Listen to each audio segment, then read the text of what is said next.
ഉയിർപ്പ് ഒന്നാം ചൊവ്വ. യോഹന്നാൻ എഴുതിയ സുവിശേഷം 14 അധ്യായം 25 മുതൽ 31 വരെയുള്ള വാക്യങ്ങളുടെ വിശകലനം.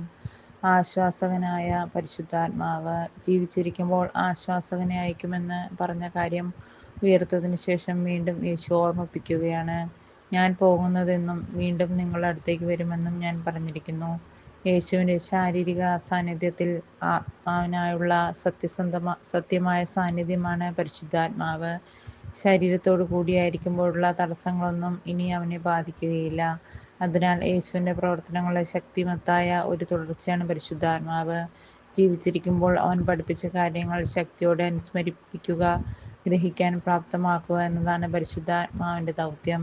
പിതാവ് യേശുവിനേക്കാൾ വലിയവനാണ്. 3-ാം നൂറ്റാണ്ടിൽ ഉയർക്കൊണ്ട ആര്യൻ പാഷണ്ഡതയ്ക്ക് അടിസ്ഥാനമായത് ഈ വചനമാണ്. പിതാവും പുത്രനും പരിശുദ്ധാത്മാവുമായ ത്രിത്വൈക ദൈവത്തിൻ്റെ സത്താപരമായ ബന്ധത്തെക്കുറിച്ചല്ല ഈ വചനം.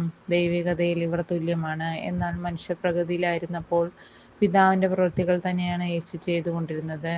പിതാവ് യേശുവിനേക്കാൾ വലിയവനാണ് എന്ന് അവൻ ഏറ്റുപറയുന്നത് അവർ തമ്മിലുള്ള പരിപൂർണ ഐക്യത്തെയാണ് വെളിവാക്കുന്നത്. മനുഷ്യരുടേതുപോലുള്ള യാതൊരു ഈഗോ ക്ലാഷിനും അവർക്കിടയിൽ സാന്നിധ്യമില്ലായിരുന്നു എന്ന ഏറ്റുപറച്ചിലാണ്. 3 പേരും ദൗത്യങ്ങളിൽ